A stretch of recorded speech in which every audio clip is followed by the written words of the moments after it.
17 de diciembre comenzamos en la primera mesa de opinión de Antioquia. Nos cogió la noche y hoy estamos en una mesa diferente precisamente por como lo venía anunciando Nacho López, nuestro director. Pues vienen unos cambios bien interesantes para el próximo año, para el 2023. José, buenas noches, buenas tardes todavía. Buenas tardes, noches, María Andrea, ¿cómo está? Bien, bien, José. Les decía que estamos en esta mesa porque estamos haciendo unos cambios, una mesa que hemos compartido en otros espacios, pero eso son buenas noticias. Hoy 27 de diciembre, día de San Juan Apóstol para el mundo católico y para el mundo cristiano también. Se nos está ya acercando este fin de año. El famoso Día de los Santos Inocentes. Y el famoso Día de los Santos Inocentes también, donde es usual que hagan a veces bromas pesadas.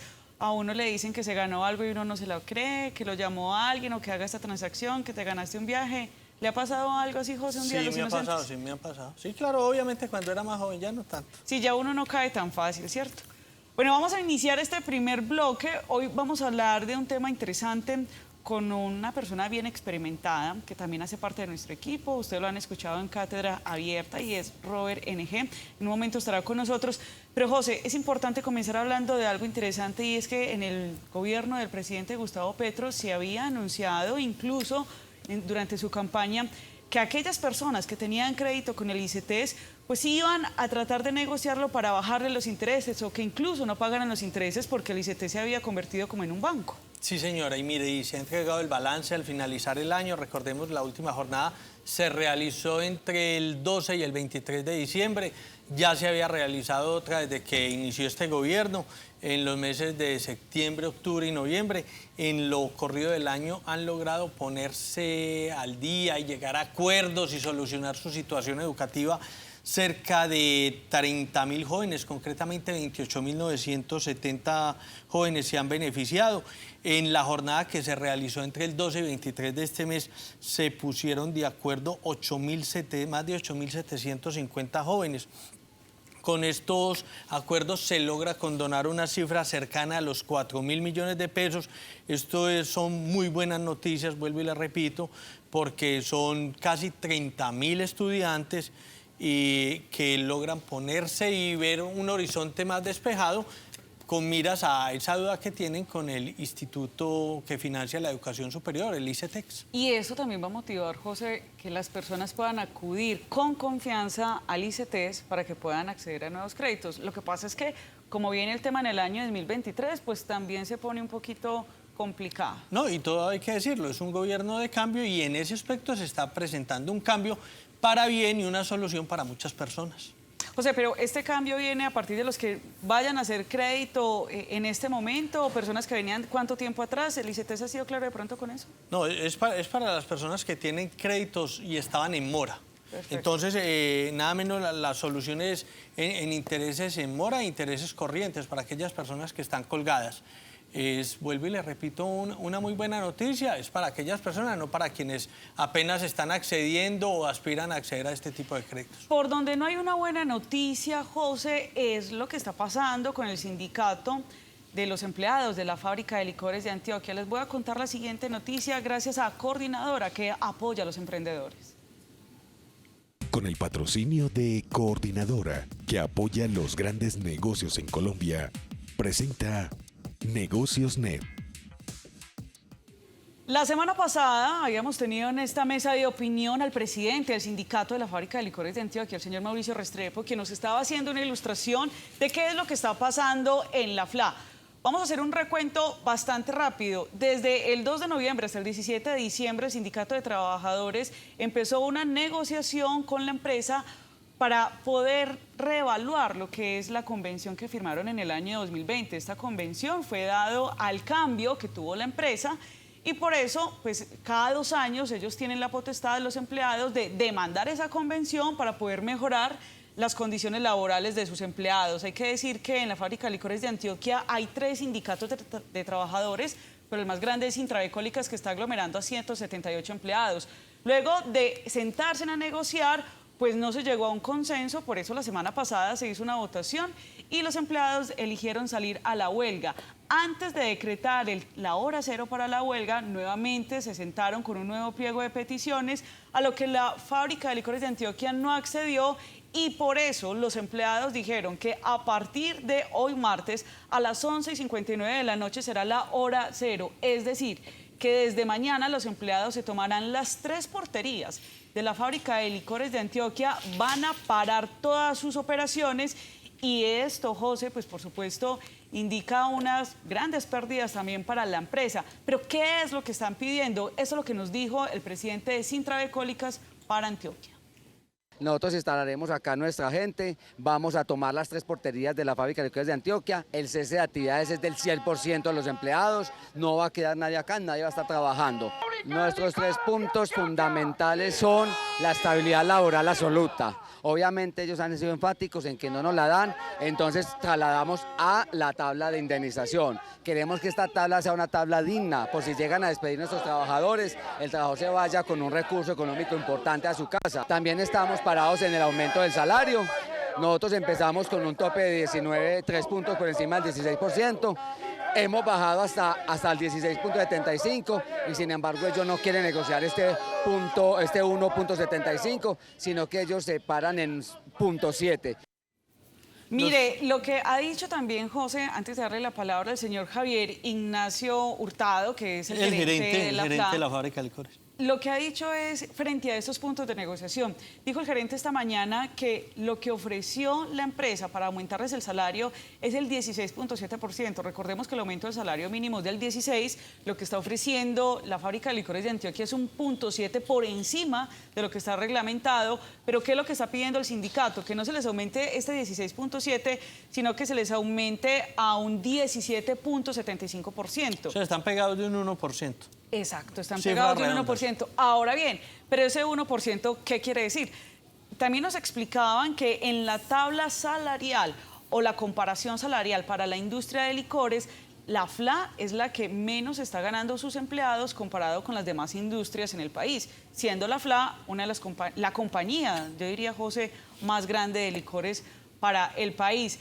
¿Qué va a venir con esto? Pues bien, ya el Ministerio de Trabajo también intervino y por eso ayer se invitó a la empresa y también al sindicato a que hicieran una mesa, que ellos llamaron una mesa social, con el propósito de que volvieran a revisar este pliego de peticiones y entrar a negociar. Lo que sí es cierto, José, y como lo explicaba el gerente Javier Ignacio, es que en diciembre, por cada día de cese de labores para la fábrica de licores de Antioquia, eso quiere decir que se dejan de producir 4.000 millones de pesos por día, en época de diciembre.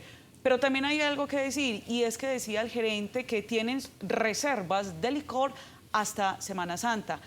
José, acá hay algo muy importante que recordar y es que también la industria de licores le está haciendo unas transferencias muy importantes al departamento, en este caso en salud. María, pero me surge una inquietud. El gerente le manifestó, usted habló con él en horas de la mañana, ¿cuánto vale ese 1% de diferencial entre la petición de salario, de aumento de salario de los empleados y lo que está ofreciendo la compañía? ¿Eso cuánto le vale a la organización o no contó cuánto vale? No, él no contó cuánto vale, pero sí dijo que si se le aumenta ese 16.7%, un empleado de la fábrica de licores de Antioquia podría quedar ganando 4.2 millones de pesos, entre los salarios más altos. Recordemos que en este momento el salario básico para un empleado es de 2.030.000 pesos. Y hay que decir algo más, los empleados también habían estado conversando y pidiendo esta negociación porque se hacían una comparación y es que la industria licorera del Tolima, que es una de las más pequeñas, dicen que la diferencia salarial de un empleado de la industria licorera del Tolima con un empleado de la fábrica de licores de Antioquia puede estar alrededor, José, de 600.000 pesos. La diferencia es grande. Sí, lo que uno ve en este momento, José, es que no hay voluntad en el momento de que la gerencia de la FLA ceda y tampoco hay voluntad de parte del sindicato de ceder más. La diferencia salarial es buena, pero según la petición de los empleados, el nuevo salario mínimo estaría cercano a los 2.400.000 pesos, que también es una cifra interesante para el promedio salarial de la mayoría de la gente en el país. Sí, obviamente no para el de la industria licorera, pero sí para el promedio general. Así es, José. Bueno, esta información pues bastante importante, pero hoy quisimos hablarte un poco de esos temas noticiosos de lo que es lo que se está moviendo ya para finalizar el año, porque también vamos a hablar luego de este corte comercial supremamente rápido acerca de cómo vamos a organizar el presupuesto para el próximo año. ¿Dónde vamos a invertir? Vemos muchas plataformas que están ofreciendo invertir, pero a veces también pueden resultar en engaños. Vamos a hacer una pequeña pausa comercial y ya regresamos acá en Nos Cogió la Noche, hoy en una nueva mesa.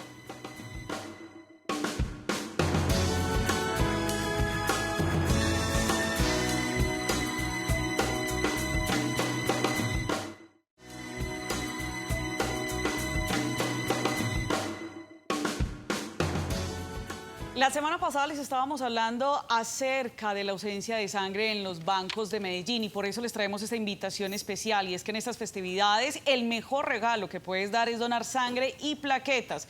En estas épocas de agradecer te invitamos también a dar un regalo de vida para quienes en estas fechas requieren transfusiones de sangre o ingresan a la sala de emergencias. El Banco de Sangre de Laboratorios Las Américas A1, ubicado en su sede 80 Torre 3, piso único 1 de la Clínica Las Américas, estará abierto al público de lunes a viernes desde las 7 de la mañana hasta las 6 de la tarde. Los sábados de 7 de la mañana a 11 de la mañana. Los requisitos para donar sangre son, preste atención, primero, adultos entre 18 y 65 años de edad con documento de identidad físico, peso mínimo de 50 kilogramos, sentirse bien de salud en las últimas 2 semanas, consumir una buena porción de alimentos antes de la donación, no haberse tatuado o puesto piercing en los últimos 6 meses, no haber estado en zonas endémicas en los últimos 4 meses y esto también es importante, no haber tenido una pareja sexual en los últimos 6 meses.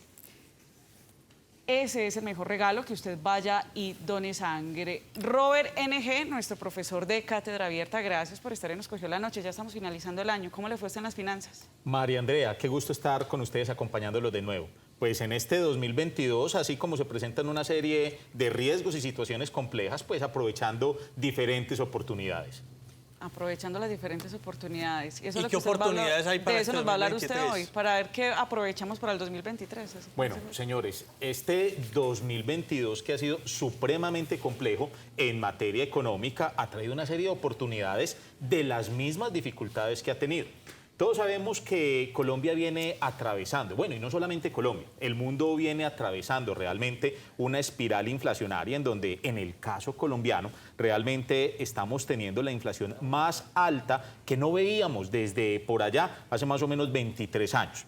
Cuando hay una alta tasa de inflación, la principal de las estrategias o de las herramientas con las cuales el Banco Central, en nuestro caso el Banco de la República, trata de frenar ese impacto inflacionario es a través del alza en la tasa de interés.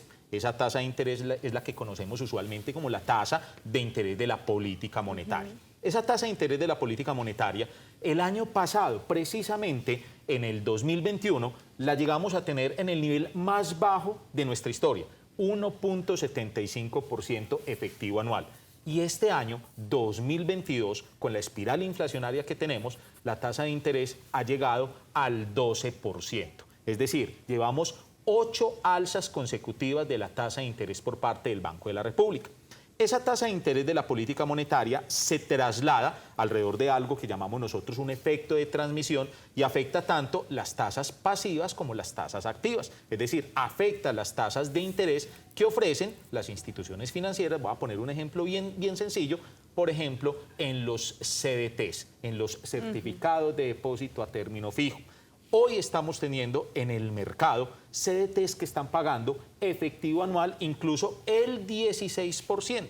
En primer momento o en primera razón por esta alza en las tasas de interés y en segunda razón por algo que podemos hablar ahorita y explicar, que es el coeficiente de fondeo estable neto, que es una medida que Colombia tiene que aplicar o empezó a aplicar desde el 2020, pero que se hizo efectiva a partir del 2022, el mes de agosto, y que va a hacer que de acá en adelante, incluso si a futuro vuelve a bajar la tasa de inflación, los CDTs, como opción de renta fija de inversión, ofrezcan un rendimiento mucho mayor al que estábamos acostumbrados en el mercado. Robert, ahorita hablabas acerca del Banco de la República. ¿Esas reacciones que tuvo el Banco Central realmente sí tuvieron alguna acción sobre lo que estaba sucediendo económicamente en el país? Bueno, sí, porque realmente la espiral inflacionaria, si nosotros miramos en términos de inflación de alimentos, estamos hablando de una inflación de alimentos del 27% aproximadamente, pero la inflación en Colombia está alrededor del, bueno, con las cifras últimas, 12.53%.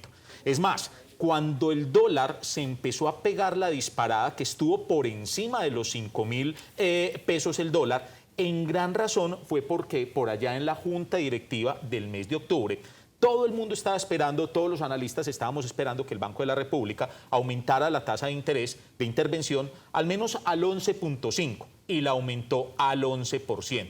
Inmediatamente la reacción de los mercados fue: el Banco Central no está tomando con rigor las medidas necesarias para controlar la inflación, e inmediatamente empezaron a salir dólares de la economía, y eso con su consecuente, digamos, efecto, acompañado de las otras cosas que vienen pasando a nivel interno, el factor político, las externalidades transitorias negativas, sacaron una gran cantidad de dólares de la economía, y ahí fue cuando se subió el dólar por encima de los 5.000 pesos. A tal punto que ahorita en la junta directiva del mes de diciembre, en los últimos 10 años, la junta directiva del mes de diciembre nunca había sido utilizada para aumentar las tasas de interés. Y es la primera vez en mucho tiempo en donde la junta directiva del mes de diciembre aumenta la tasa de interés. Y recordemos que aumentó 100 puntos básicos, pasando del 11% al 12%, que es el que está haciendo que en este momento, si vamos a hablar de inversiones, la renta fija, sobre todo en los CDTs, en los CATs, se constituyan en una opción muy interesante y muy segura, sobre todo para invertir. Robert, usted ahorita nos mencionaba la incidencia de la alza de la tasa de interés del Banrepública en las tasas activas y pasivas. ¿Cuáles son las tasas activas y cuáles las pasivas? Muy bien. Cuando hablamos de tasas pasivas y tasas activas, estamos hablando prácticamente de las tasas de captación y de las tasas de colocación. Un banco o el sector financiero, para que entiendan los televidentes, actúa como intermediario. ¿Qué hace? El sector financiero recibe recursos, o sea, captura recursos derivados de los excesos de liquidez que tiene la gente. Voy a poner un ejemplo. José tiene excesos de liquidez, o sea, José tiene un negocio, José recibe, digamos, recursos de familiares que están en el exterior, y si miramos los gastos de José frente a los ingresos de José superan en 2 millones de pesos los gastos, ¿cierto? María Andrea es al contrario, tiene necesidades de liquidez. María Andrea necesita pagar, por ejemplo, la matrícula de la universidad y le hacen falta 2 millones de pesos. ¿Qué hace el sistema financiero? Captura los recursos o los excesos de liquidez de José, ¿cierto? Y coge esos recursos y se los pone o se los presta a María Andrea. La tasa que le va a pagar a José por capturar sus recursos, que es lo que llamamos nosotros una tasa de captación, es lo que llamamos una tasa pasiva, ¿cierto? Okay. Que por lo general es una tasa relativamente baja. Pero la tasa que el sector financiero le va a cobrar a María Andrea por prestarle los 2 millones de pesos que necesita para pagar su matrícula es lo que llamamos nosotros una tasa activa, y es una tasa que usualmente es muy alta. La diferencia entre esas dos tasas, entre la tasa de colocación o la tasa activa y la tasa de captación o la tasa pasiva, es la principal fuente de ganancia del sector financiero, que conocemos técnicamente como el margen de intermediación financiera. Cuando el Banco de la República sube las tasas de interés, el efecto de transmisión se da tanto en la tasa pasiva como en la tasa activa. Lo que pasa es que hay que tener en cuenta que las tasas pasivas, sobre todo de los CDTs en Colombia, o sea, de todos los mecanismos de captación del sistema financiero que estén por encima de los 6 meses de plazo en la inversión, en Colombia van a mantenerse altas y se van a mantener así gracias a que Colombia entró en los acuerdos que se determinaron en Basilea III, en donde para eliminar el riesgo de liquidez financiero, todo el sistema financiero desde el 2008 empezó a adoptar una serie de medidas. Y acá, entonces, los bancos tienen que, o se les privilegia, o se les premia con ese nivel de coeficiente de fondeo estable neto si capturan recursos de 6 meses para arriba. Por eso, los bancos están ofreciendo en este momento muy buenas tasas y muy atractivas y compitiendo entre sí por capturar recursos en CDTs y en CATs, por lo general con plazos de 1 año o superiores a 1 año, porque se les califica en ese, digamos, nivel o en ese indicador con un mayor valor. Oiga, María Andrea, el ejemplo me parece que fue muy claro. Se nota que Robert es docente, pero era al contrario. Nos quedó muy claro que la tasa activa y la tasa pasiva. Robert, a mí me parece interesante justo en esta parte hablar acerca de ese salario mínimo, para que nos explique precisamente. Fíjese, cuando se decretó el aumento del salario mínimo, pues el presidente Gustavo Petro decía, no pueden aumentar otros datos o elementos de consumo con base a esa referencia del 16%. Y él hablaba de temas de alimentos y dijo que había hablado con algunos ministerios como Educación, Salud, para poder frenar eso. ¿Realmente eso quién lo regula o cómo regularlo? Porque ahí está nuestro mayor temor. Venga, me aumentaron el 16%, suena bastante, pero ¿cuánto, si lo llevamos eso a la microeconomía, usted me perdonará, profe Robert, pero si lo llevamos a una economía más básica y más doméstica, pues realmente ahí es cuando las personas dicen no se ve reflejado el aumento. Sí se puede desindexar o separar ese 16% de esos elementos que por naturaleza tendrían que subir o por especulación van a subir. Lo que pasa, hay que separar la pregunta en dos elementos, Sí. ¿cierto? Y es que cada vez que pasa o que cierra un año, los precios de los bienes y servicios usualmente tienden a subir. Y hay dos formas, digamos, de regular o controlar lo que hay en materia del alza de los precios. Una, que es la tradicional, y es si yo tengo un negocio y ese negocio ha estado experimentando una situación en donde mis insumos, los gastos fijos que tengo, están asumiendo el alza de precios en términos de inflación, usualmente es cuando uno dice que voy a subir los precios de venta de bienes y servicios amarrados al IPC, ¿cierto? ¿Qué pasa? La mayor parte, digamos, de la forma tradicional como funciona el mercado, amarra el crecimiento de los precios de los bienes y servicios que se ofrecen a lo que hay en materia de inflación. Hay otro contexto y es el de una serie de precios que se cobran por bienes y servicios que ofrece, por decirlo así, el Estado. Estamos hablando de el apostillaje de títulos del exterior, Sí. estamos hablando de ciertos, digamos, trámites que hay que hacer con las embajadas, los costos, digamos, de tramitar un pasaporte, una copia de la cédula. Por ley se amarran en algunos casos, ¿a qué? Al alza en el salario mínimo. Lo que el presidente Petro, diría yo, es simplemente un pensamiento a nivel interno, de una forma un poquito populista, fue decir, voy para que se frene el impacto en términos de inflación, a decirle a los ministerios que desindexen realmente el crecimiento de los precios de los bienes y servicios que ofrecen del alza en el salario mínimo. El impacto que realmente tiene en la canasta familiar es mínimo, ¿cierto? ¿Cada cuánto saca usted un pasaporte? ¿O cada cuánto apostilla Cada 10 usted, años. ¿Cada cuánto apostilla usted un título del exterior? 2 o 3 veces en la vida. Una vez, Máximo. o 2 veces en la Máximo. vida, ¿cierto? Entonces, esos bienes fueron realmente los que se desamarraron del crecimiento en el salario mínimo, ¿cierto? Y el resto de los bienes y servicios, pensemos, por ejemplo, ahorita, una cosa que va a impactar mucho en las finanzas de todos los hogares, el arriendo. Cuando usted se vence el contrato del arrendamiento, a usted, su arrendador, ¿cierto?, le va a cobrar o le va a aumentar el costo del contrato, ¿en qué? En lo que fue el valor de la inflación, que es lo tradicional. Si todos estamos experimentando un aumento, voy a ponerlo con las cifras que hay oficiales, del 12.53% en términos de los bienes y los insumos que requerimos, pues como mínimo lo que debemos hacer es subir los precios para cubrir ese gasto, ¿cierto? O ese sobrecosto que ha generado la inflación. De ahí la importancia de que baje la inflación. Si se reduce el contexto de la inflación, se reducirá entonces el costo de muchos de los bienes y servicios que estamos acostumbrados a consumir. Y hay uno que directamente no está ligado, pero que yo no sé usted cómo lo ve, el tema del combustible. El combustible ya lo están subiendo 200 pesos mensuales durante este año. Hay anuncios que quizás el año entrante el alza pueda ser de más, mensual. Eso genera obviamente un impacto inflacionario. Claro, José, se lo va a poner así. ¿Cuánto está un galón de gasolina extra? Más de, 20.000 pesos. Listo. Hacia Que ese ese no se regula.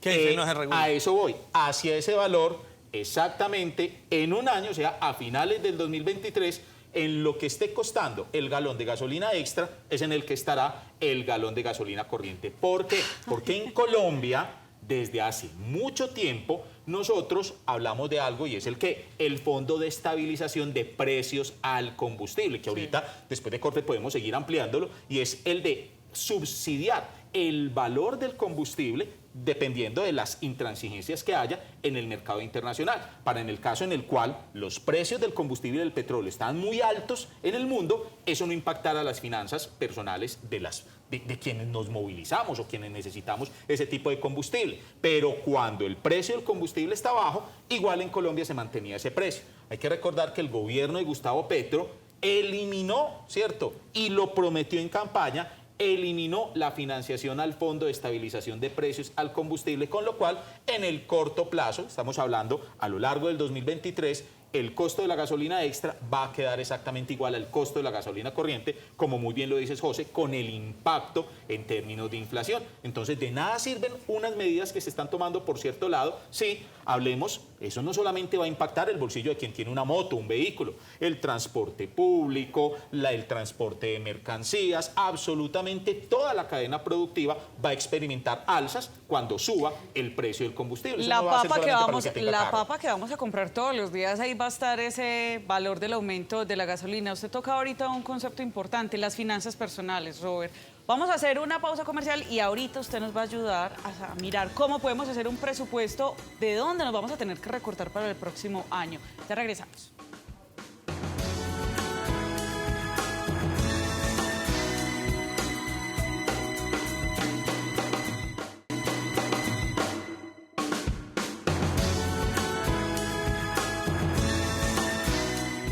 José Robert, ¿cómo sería de bueno uno ganarse la lotería en esta época? Le arregla a uno muchísimo el año, esta final de año 2022 e iniciar el año 2023. Sería la mejor manera de terminar el año.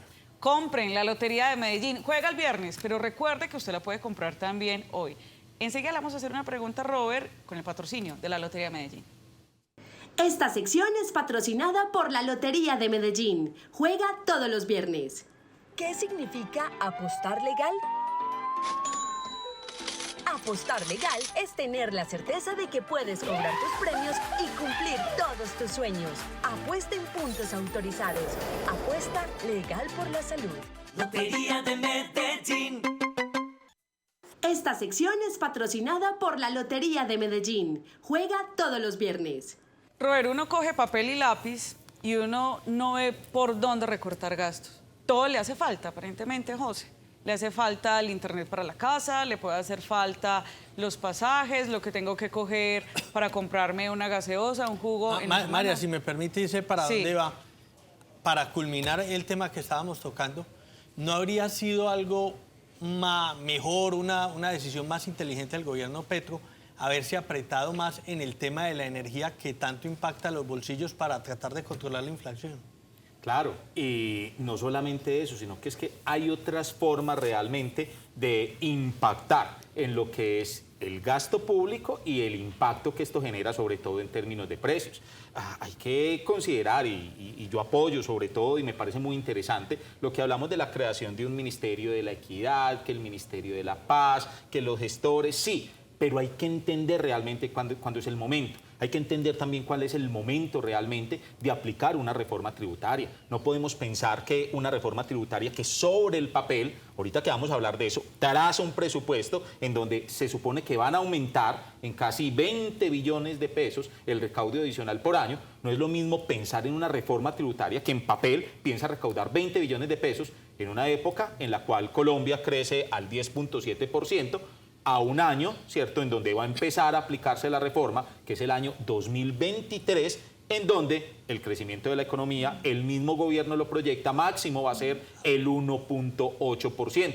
Y los más pesimistas llegan incluso a afirmar que ese crecimiento podría estar por el orden del 0.5%. Entonces lo que se hace realmente es, en el papel, sí, pienso que voy a tener un ingreso muy alto, pero realmente lo que voy a recaudar va a ser menor porque lastimosamente, ¿cuántas personas se van a quedar sin empleo? ¿Cuántas personas van a tener que reducir, si digámoslo así, ciertos gastos o ciertos consumos en función de que su ingreso, su poder adquisitivo, se logre mantener al menos en unos mínimos niveles con todas las situaciones que se van a experimentar, que sí hay que tener presente, no son 100% derivadas del contexto a nivel local, sino que también dependen de todo ese montón de externalidades transitorias, negativas que están aconteciendo en el contexto económico y geopolítico a nivel internacional. En ese escenario que usted nos está planteando, por lo que nos dice, el 2023 va a ser duro, pero quizás el 2024 puede ser más duro que el 23.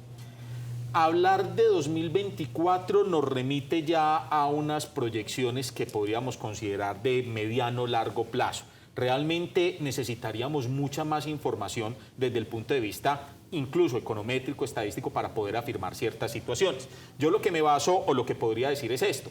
todos los análisis que hay hasta el momento, tomando incluso desde la referencia del informe de política monetaria del Banco de la República, que es la proyección o el pronóstico más completo que hay en materia del futuro de corto y mediano plazo en un país, eso es bueno que lo sepan. El informe de política monetaria del Banco de la República es el único informe en Colombia, a través de un modelo que ellos llaman el modelo 4GM y el modelo Patacón, que logra proyectar el futuro de la economía o pronosticar a 9 trimestres. Es el único que tiene ya el pronóstico 2023-2024. Ese informe, con los datos que hay al mes de octubre del 2022, pronostica que el año 2023 va a ser muy malo en materia económica, pero el primer semestre del 2024 empezaría un contexto de recuperación. Hay que tener presente dos cosas, ¿cierto? Dos cisnes negros que no estábamos esperando. Uno, en el 2020-2021, que fue el COVID-19, ¿cierto? Hay que recordar que precisamente durante estos últimos días del año ya China ha cedido, digamos, terreno y ha establecido que va a abrir un poco las fronteras en materia de lo que es la entrada y salida de extranjeros. Eso ha tenido su consecuente reacción y muy positiva, sobre todo en las bolsas asiáticas y en las bolsas europeas. Y dos, esperar que realmente disminuya el impacto de lo que ha sido la invasión o la guerra generada en Ucrania. Si esto se aliviana, si estas dos situaciones se logran resolver, podríamos esperar, sí, un 2023 muy pesado, pero realmente un contexto de recuperación a lo largo del 2024. Con una tendencia de una segunda reforma tributaria en este gobierno, que muy posiblemente se empiece a negociar hacia el año 2024, 2025, entrando precisamente porque esos son los planes, pues precisamente de este gobierno, que con 20 billones no le va a alcanzar, sino que se va a venir otra. Pero volviendo entonces a la pregunta de ahora, Robert, porque teniendo esa economía de mano, esa economía del diario, ¿cómo recortar esos gastos para poder planear un buen presupuesto en ese 2023? Bueno, María Andrea, lo primero que nosotros debemos hacer y entender es que todos absolutamente, desde el punto de vista personal, tenemos dos tipos de gastos. Los gastos fijos y los gastos que llamamos variables. En esos gastos fijos deberíamos nosotros tener o incluir todas aquellas obligaciones o todas aquellas erogaciones que hacen parte, digamos, de aquellos bienes y servicios que son necesarios, ¿para qué? Para poder sobrevivir, sí, ¿cierto? Entonces, un gasto fijo es el arriendo, un gasto fijo es el pago de los servicios públicos, un gasto fijo es el que es usualmente lo que gasto en términos de mercado, un gasto fijo es lo que me gasto en términos de educación, en términos de transporte. Y hay una serie de gastos variables en donde contabilizamos todo lo que es, digamos, recreación, los lujitos que nos damos de más, la ropa, las comidas fuera de la casa, la ida a cine, ¿cierto? Y ahí, dentro de esos gastos variables, hay algunos que están amarrados realmente a esas necesidades básicas que tenemos. Pero hay otros gastos que realmente llamamos gastos hormiga. Esos gastos hormiga, estamos hablando la suscripción a servicios de streaming, ¿cierto? Entonces tengo el servicio de Netflix, tengo entonces Amazon Prime, tengo entonces Disney. Música en el claro, celular. entonces música en el celular, entonces tengo que Deezer, que tengo Apple Music, me voy y me tomo entonces la máquina de tinto, entonces saco un tinto en la mañana, saco un tinto en la tarde, el que fuma entonces el cigarrillo. Y hay que tener en cuenta que con todo lo que ha venido pasando, sobre todo en materia del dólar, los gastos hormiga son cada vez o representan un mayor porcentaje del ingreso, o sea, se lleva o se jalona una mayor parte o porcentaje del ingreso de las personas. Ahí precisamente es cuando nosotros asesoramos en términos de finanzas personales a las personas, identifique realmente de sus gastos variables cuáles son esos gastos hormiga, cuáles son realmente necesarios, ¿cierto? Y cuáles son realmente aquellos de los que puede prescindir. No para que prescinda para siempre o para que disminuya su nivel de vida, pero no para que llegue a afectar, ¿cierto?, los gastos fijos y las obligaciones que sí son necesarias para un buen vivir. Yo les entiendo esa asesoría, Robert, pero uno también en una economía de mercado donde todos tienen que comer, o sea, si la gente empieza a reducir estos gastos hormiga, ¿no será que por un lado, de todas maneras, la economía se empieza a reventar? Porque claro, hay algunos que les va a empezar a afectar obviamente sus ingresos. Precisamente por eso, ahí es donde ligamos el 2023 se traza como un año de desaceleración en términos económicos, porque se tiene previsto, como la inflación va en esa espiral alcista y están pasando un montón de situaciones, entonces lo previsible inmediatamente dentro del comportamiento racional que tenemos los agentes económicos es que precisamente va a pasar eso. Y de ahí la razón por la cual de tener una tasa de crecimiento en el 2021 del 10.7%, de tener una tasa de crecimiento de la producción este año 2022 que termina, pongámosle, seamos bien optimistas, del 8%, esa es la razón principal por la que en el 2023 se espera, pongámoslo en cifras del gobierno, que el crecimiento de la economía sea del 1.8%. Se resiente toda esa serie de situaciones, porque el chicle, el cigarrillo que me dejo de consumir, se lo estoy dejando de comprar a alguien y ese alguien está dejando de percibir ingresos y esos ingresos, ese alguien entonces va a tener que dejar de mercar o reducir también su consumo y ahí es donde, como tú muy bien lo dices, se resiente realmente el aparato productivo de la economía. Y se está resintiendo y no sé, María Andrea, si hizo alguna compra en vísperas de Navidad o usted, Robert, pero yo sí la hice el 23 de diciembre, estuve en un outlet que tradicionalmente en los últimos años era repleto de gente y entré sin problemas y no me tocó hacer cola para pagar. José y María Andrea, se los voy a poner en cifras. Fenalco hace mensualmente una encuesta. La encuesta que hay, digamos, para inicios del mes de diciembre, señala que el 71% de los comerciantes reseña, ¿cierto?, haber vendido menos o al menos lo mismo, ¿cierto?, que vendió el año pasado. Menos o lo mismo, esa es una muy mala señal, sobre todo en una temporada como esta, la decembrina. Y además que se viene también la época escolar en enero, que es bastante dura para muchas familias, que les toca mucho los bolsillos. Claro. José, Dígamelo matrículas, uniforme, nuevamente los cuadernos, porque cuando estábamos en la época de virtualidad, pues digamos que ahí se hizo un ahorro, pero el tema ahora, pues también hay que cuidar el bolsillo para lo que viene en enero. Vamos a hacer una pausa comercial, pero primero los dejo con esta recomendación del municipio de Bello. El 29 de noviembre se generó el decreto a través del cual se establecen los horarios de funcionamiento para los establecimientos abiertos al público en el municipio de Bello. Este decreto tiene una validez hasta el 9 de enero del 2023. Invitamos a los comerciantes primero a conocer el horario que aplica de acuerdo al sector donde se encuentra ubicado su establecimiento. Pueden acceder al decreto a través de la página web de la Alcaldía Municipal o a través de las diferentes redes sociales que tiene la entidad. Adicionalmente, los animamos a que respeten y acojan la normatividad que allí está dispuesta respecto al uso del espacio público, respecto a los niveles de sus equipos de sonido y también a la convivencia armónica que debemos tener con los habitantes que viven en zonas cercanas a los establecimientos. Este es un compromiso de todos, pasar una temporada decembrina armónica, felices y que todos podamos convivir en el mismo espacio. Los invitamos a comprometerse y a que juntos sigamos construyendo este Bello que queremos.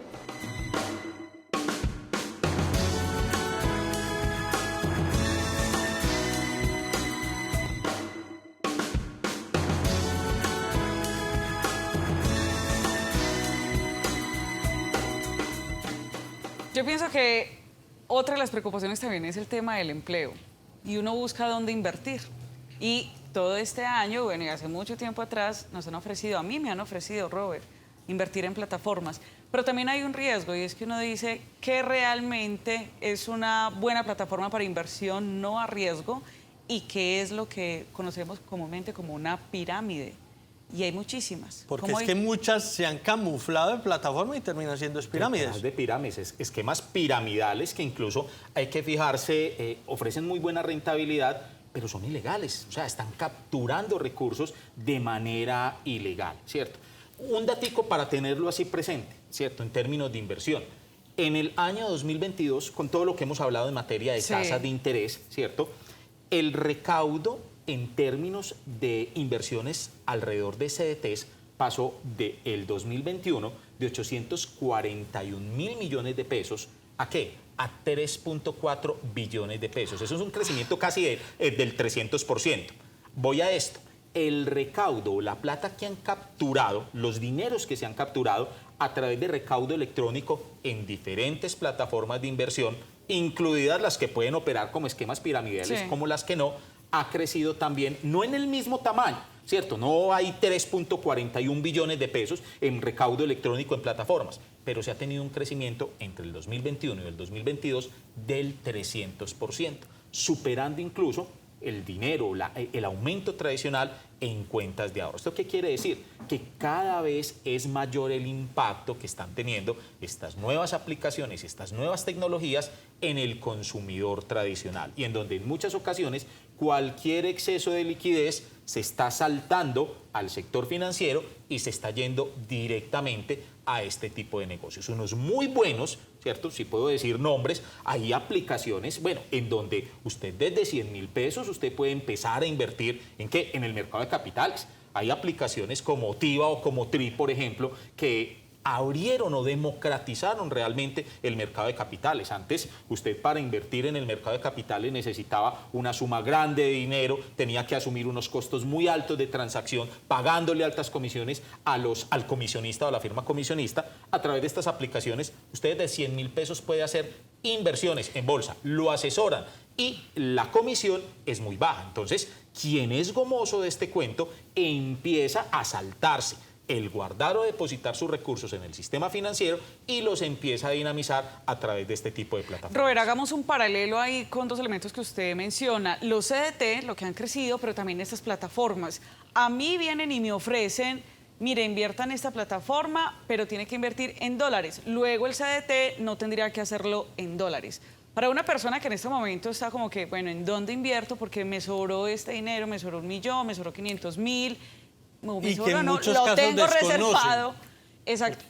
¿Qué sería la mejor opción? ¿Dónde? Consultar. Lo primero, todos nosotros cuando vamos a invertir tenemos que identificar cuál es nuestro nivel realmente de ¿qué? De riesgo. De capacidad. ¿Cierto? O sea, cuál es, incluso antes Es de decir, capacidad, cuál es mi perfil de riesgo. dispuesto a perder Claro, de entrada. exacto, ¿cuál es mi perfil de riesgo? O sea, si soy un perfil de riesgo conservador, es decir, no me gusta, digamos, o sea, me gusta ir a la fija, me gusta tener seguridad, tener tranquilidad, o si tengo un perfil de riesgo mucho más elevado, o sea, que estoy dispuesto a ¿qué? A perder una cantidad de dinero sacrificando, digamos, tranquilidad por rentabilidad. De ahí esa máxima que maneja el sector financiero o el sistema financiero de que a mayor riesgo, mayor rentabilidad. Dos, cuando yo ya tengo identificado mi perfil de riesgo, ahí sí miro cuánto es realmente lo que yo podría, ¿cierto?, destinar.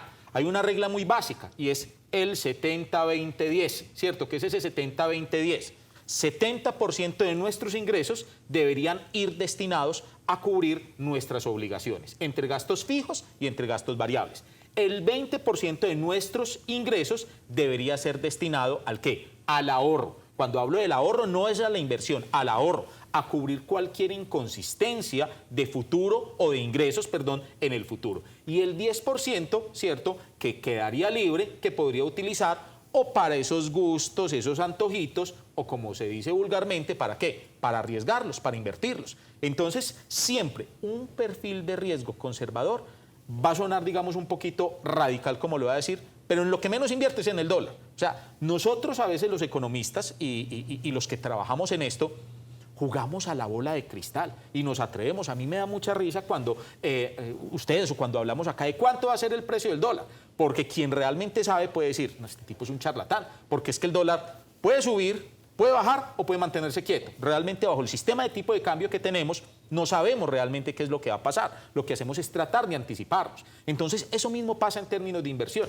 Si yo voy a hacer una inversión que está en términos de dólar, como puede que suba el dólar, ¿cierto?, puede que baje. Pongámonos a pensar una situación, pasa algo supremamente riesgoso en el país, se alejan más inversionistas, muy bien, empiezan a salir dólares de la economía, esto hace que escaseen los dólares y que aumente el precio del mismo. Muy bueno, gané.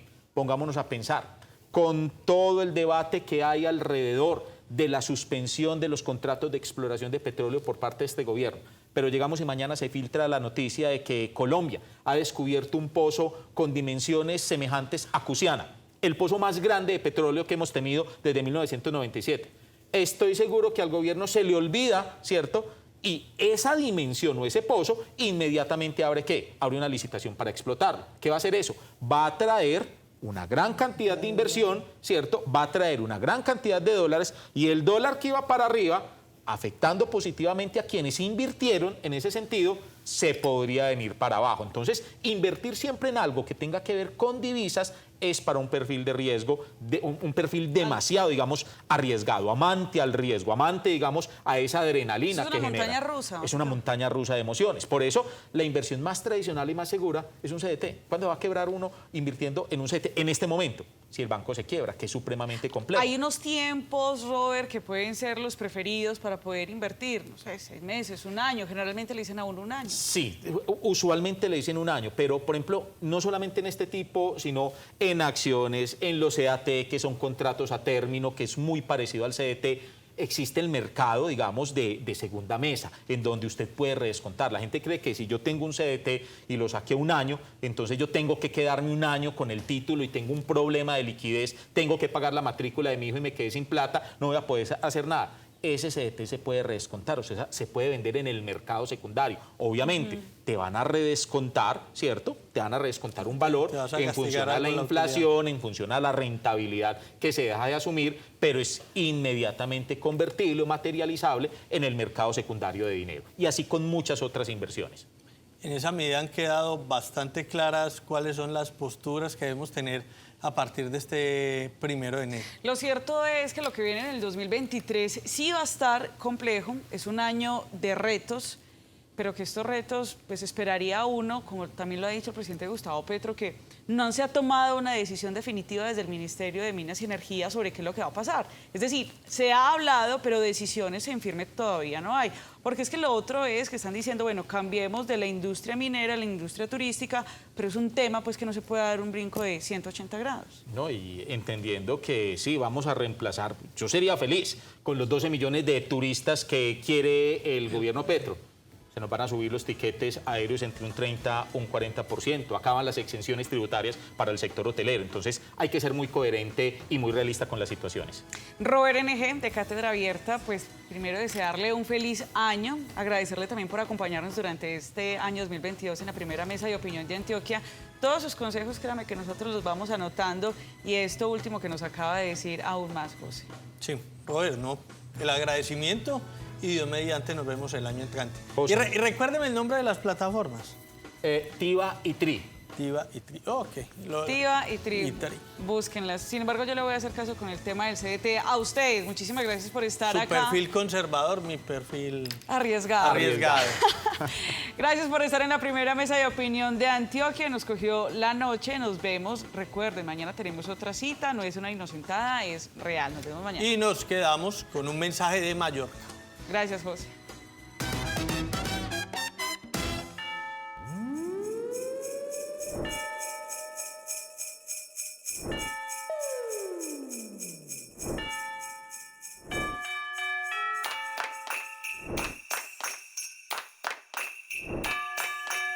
Llegó la hora de divertirnos y, claro, aprender y sobre todo jugar. Por eso me vine para Juegos Inteligentes, uno de los locales que más me encantan del Centro Comercial Mallorca, porque es que aquí encontramos de todo. Y no solamente para mí, sino para toda la familia. Y me vine a hablar con Lorena, que me va a contar muchos detalles. Lorena, ¿cómo estás? Hola, muy bien, Ricardo. ¿Y tú cómo estás? Muy bien también. Feliz de estar acá, acompañándolos. Y me vine a preguntarles muchas cositas. Lo primero que todo es que veo muchos juegos, pero sé que están, digamos, divididos por categorías. Si habláramos de juegos para los más pequeños, ¿qué podríamos encontrar? Bueno, en la categoría para los niños más pequeños manejamos todo lo que tiene que ver con estimulación temprana y desarrollo psicomotor. Okay. Entre ellos encontramos juegos de encajables, abacos de motricidad fina, juegos en madera con desarrollo sensorial y algunos que hacen parte de la línea Montessori. Ok, perfecto. Y si hablamos de materiales, ¿qué tipo de materiales manejan ese tipo de juegos? La gran mayoría son juegos en madera, pero también manejamos plástico y pasta. Ok, bueno, hay para todos los gustos. Hay para todos. Si hablamos de personas, digo yo, adolescentes o adultos, ¿qué hay para ellos? Bueno, para los juegos en adolescentes y adultos tenemos varias categorías, pero tenemos cubos de Rubik, juegos de mesa y juegos que son súper retadores para la parte de agilidad mental. Ok, perfecto. Bueno, también veo que hay juegos, eso que acabas de decir del cubo Rubik, que es como tan famoso, es un juego individual, es como... Son juegos individuales, pero también tenemos juegos que son grupales. Okay. Entonces el cubo de Rubik lo encontramos en diferentes categorías de Rubik. Ok, juegos de mesa en cartas tienen de todo. En cartas. Cartas de póker, juegos de, no sé, Uno, Pilo, que es como, a mí me gusta mucho Pilo, por ¿Pilo? ejemplo, sí. Sí, Pilo es uno de los más famosos y más reconocidos en nuestro almacén porque es un juego de integración, pero también es de agilidad mental. Ok, perfecto. Y si hablamos de adulto mayor o persona mayor, ¿qué tenemos? Bueno, en la línea de adulto mayor tenemos todo. Tenemos juegos también que son sociofamiliares, pero tenemos juegos que son muy tradicionales y que para ellos es muy agradable realizarlos. Ok, como el parque. Parques, tenemos cucaracha y porque siempre yo, tenemos Rummikub y obviamente pues el que no falta, que escalera, que estrella china, varios de ellos. Incluso el ajedrez también podría entrar El ahí. ajedrez también aplica para adultos. Bueno, ustedes ya lo saben, ya lo escucharon, que hay una gran cantidad y en precios de todos los gustos. De todos. Para todos los bolsillos, como decimos. Para todos los bolsillos, sí. Y qué mejor si estamos ahorita en diciembre, pues si usted está pensando en un detalle que sorprenda y además que divierta a las personas, pues seguramente Juegos Inteligentes es el lugar que ustedes estaban buscando. Están ubicados, escuchen esto, etapa 1, Centro Comercial Mallorca, en el piso 1. Ya lo saben, llegar acá es supremamente sencillo y seguramente Lorena les va a prestar toda la asesoría que ustedes necesitan. Lore, muchas gracias. Con todo el gusto, que estén muy bien. Y ya Chao. saben, aquí los esperan en Juegos Inteligentes.